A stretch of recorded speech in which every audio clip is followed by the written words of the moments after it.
Okey, macam Zaid tadi kongsikan dengan anda semua dan juga kita dekat sini, kita akan bersama dengan seorang lagi pakar iaitu Dr. Ahmad Lokman Ahmad Suhaili, merupakan pengerusi Pertubuhan Kesihatan Jantung Malaysia ataupun dalam singkatan kita panggil MyHeart. Hai Doktor. Hai, Assalamualaikum. Waalaikumsalam. Sihat Doktor? Sudah makan? Alhamdulillah. Ceria, senyum seindah suria yang membawa cahaya Doktor. So, Doktor daripada Sungai Siput Perak betul Doktor? Ya, betul. Baik, jadi hari ini kita akan kupaskan sedikit mengenai mitos-mitos di musim COVID-19 ni. Biasalah kita banyak baca-baca, especially kita ni semua dekat rumah, rajin membaca pula sekarang. Jadi kita akan kupas sedikit tentang mitos COVID-19 tu. Baik. Tapi terlebih dahulu, tadi kita ada sebut tentang MyHeart. Mungkin doktor boleh kongsikan bersama dengan kita, MyHeart ini sebenarnya apa dia dan fungsinya apa? Okay, MyHeart merupakan NGO yang memfokuskan tentang aspek kesihatan lah. Yang mana kami semua terdiri daripada pakar perubatan, yang mana ada juga doktor, nurses dan semua profesional kesihatan lah. Kami berkumpul dalam MyHeart untuk memberikan kesedaran tentang awareness lah dalam bidang kesihatan. Jadi dalam isu COVID-19 ni, kita telah membuat meningkatkan awareness, membantu usaha kerajaan lah, terutamanya KKM, Kementerian Kesihatan Malaysia, untuk memberikan input yang benar tentang COVID-19 ini. Dan juga kami juga memfokuskan program kesukarelawan di antara semua masyarakat lah. Yang mana Alhamdulillah kami telah mengumpulkan setakat ini seramai 500 volunteer yang aktif lah di seluruh Malaysia. Dan yang terakhir sekali, fokus kami juga adalah dengan memberikan dana perubatan kepada sesiapa yang memerlukan dalam bidang perubatan lah.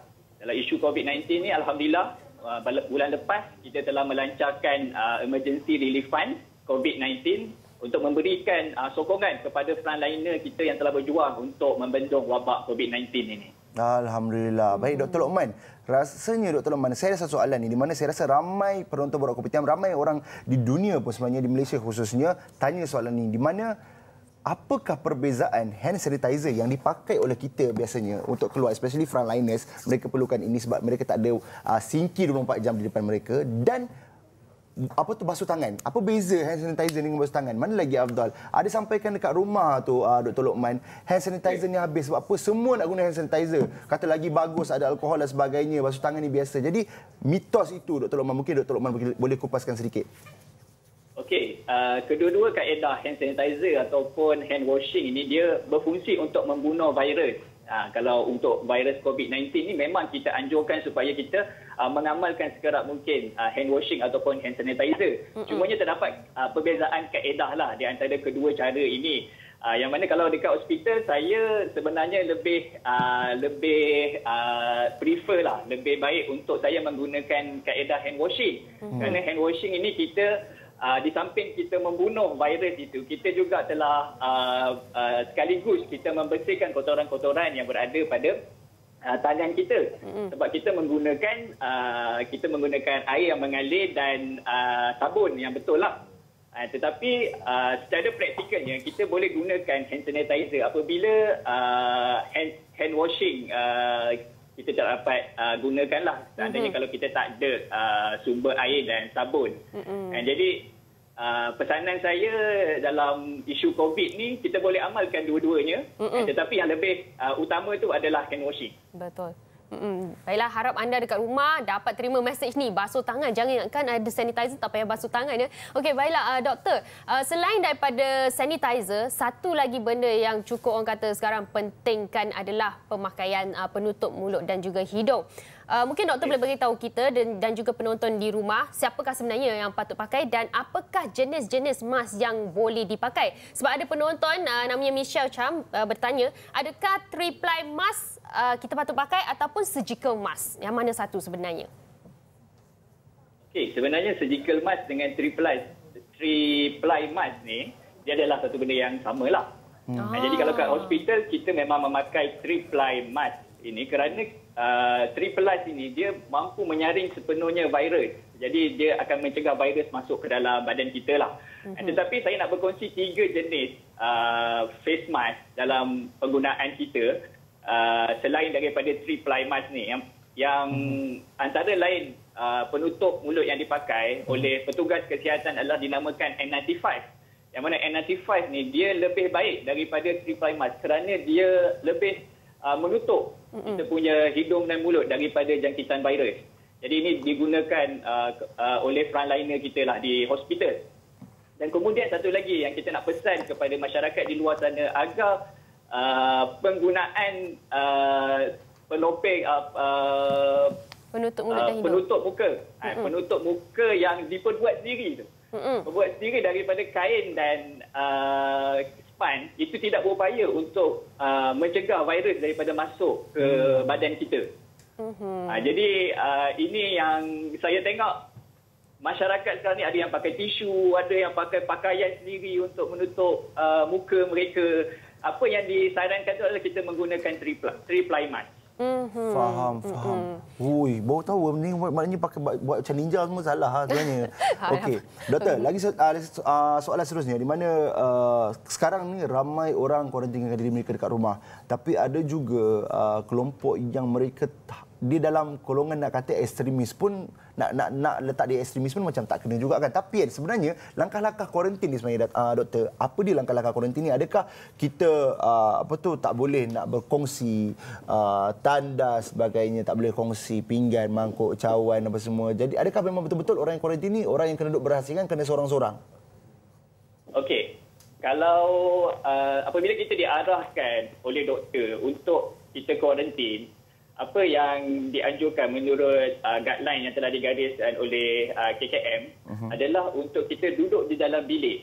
Dan kalau boleh, bilik itu dia ada sekali toilet, tandas di dalam itu. Sebab kita kena tahu bahawa apabila kita arahkan dia untuk kuarantin, pesakit-pesakit yang kita gelarkan sebagai person under investigation, jadi dia ni ada potensi untuk menularkan virus kepada orang lain, apatah lagi ahli keluarga yang berada dalam rumah tersebut. Jadi yang disarankan itu adalah sebaik-baiknya toilet ada di dalam bilik, duduk di dalam bilik, seandainya nak keluar pastikan penjarakan sosial dibuat, and then makan dan minum itu perlu asing daripada orang lain. Kalau boleh kita guna pinggan dan cawan yang pakai buang. Jadi dia tidak ada potensi untuk virus itu menular kepada orang lain.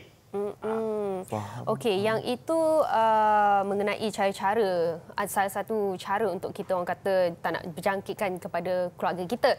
Tapi bila suami saya keluar pergi pasar raya dan sebagainya untuk beli barang-barang, ada nampak orang dekat luar tu pakai glove, sarung tangan. Adakah benda tu wajar dilakukan ataupun sebenarnya over? Okey, penggunaan glove ini dia bergantung kepada keadaan. Kalau macam dekat hospital, kami menggunakan glove apabila kami melakukan satu peristiwa ataupun kami melihat satu pesakit dan kemudian kami buang glove itu. Tetapi apa yang berlaku dalam masyarakat sekarang ni, betul, mereka pakai glove untuk mengelakkan jangkitan virus. Jadi mereka pakai glove. Tapi penggunaan glove ini tidak boleh dipakai secara lama dan berulang kali pemakaiannya. Jadi kita takut glove itu sendiri menjadi source of infection ataupun sumber jangkitan yang boleh merebakkan virus itu kepada orang lain dan permukaan yang lain. Baik doktor, ini lagi satu soalan yang saya rasa tular juga dekat sosial media. Ramai orang, tiba-tiba ramai orang jadi doktor sekarang. Betul tak? Kita tanya Dr. Lokman sendiri, betul ataupun tidak sebenarnya bawang putih dan juga vitamin C itu dapat mengelakkan kita dari terkena jangkitan, doktor? Okey, setakat ini tidak ada kajian yang kukuh yang menunjukkan bahawa vitamin C ataupun bawang putih. Sekarang ni banyak dekat media sosial yang mengatakan bahawa ubat ini mujarab, ubat ini berkesan dan sebagainya. Tetapi kita sebagai doktor yang memberikan kefahaman kepada masyarakat, apa yang kita boleh beritahu adalah seandainya kalau dia belum dibuktikan berkesan, jadi kita tidak sarankan. Adapun kalau makanan yang boleh meningkatkan imunisasi badan kita, imuniti badan kita yang meningkatkan antibodi dalam badan kita, itu kita memang sangat-sangat anjurkanlah. Kerana kita pun tahu dalam vitamin C dia memang mempunyai khasiat meningkatkan imuniti badan. Begitu juga dengan bawang putih. Jadi kalau kita sarankan mungkin supaya pesakit COVID-19 ni dia lebih cepat penyembuhannya. Kerana apabila imuniti dia tinggi, jadi proses penyembuhan itu lebih cepat.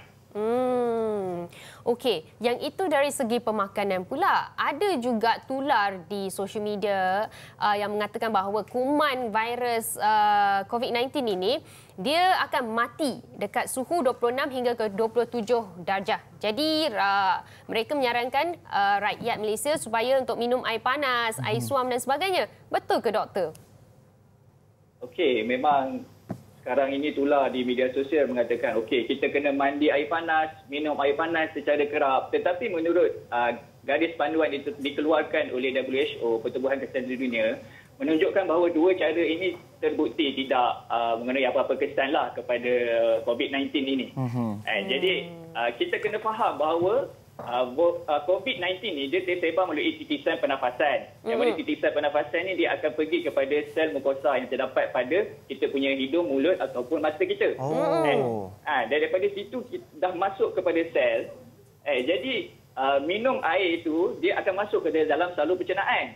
Jadi dia tidak berfungsi lah untuk mencegah COVID-19 ini. Jadi ini sebagaimana yang telah dinyatakan oleh WHO lah. Adapun kalau mandi air panas, janganlah panas sangat, jadi itu boleh menyebabkan melecur pula kan. Apa yang kita sarankan supaya mandi secara kerap, kerana itu boleh menjaga kita punya kebersihan diri. Okey, mungkin last sekali doktor boleh bagi sedikit pesanan kepada penonton Borak Kopitiam ni. Okey, sebenarnya MyHeart bekerjasama dengan MyFund Action sekarang ini telah mengedarkan bantuan perubatan ataupun yang lebih utama PPE lah, ataupun personal protective equipment yang sangat-sangat diperlukan oleh frontliner kita untuk membantu untuk membendung COVID-19 ini. Dan saya nak menyeru kepada semua rakyat Malaysia lah supaya bersama-sama kami dapat membantu frontliner ini dalam memberikan kekuatan kepada mereka supaya COVID-19 ini dapat segera berakhir. Dan alhamdulillah kami telah memberikan PPE ini kepada 9 buah hospital di area Selangor dan KL, dan insya-Allah kami akan perluaskan lagi pada masa akan datang. Dan insya-Allah apa yang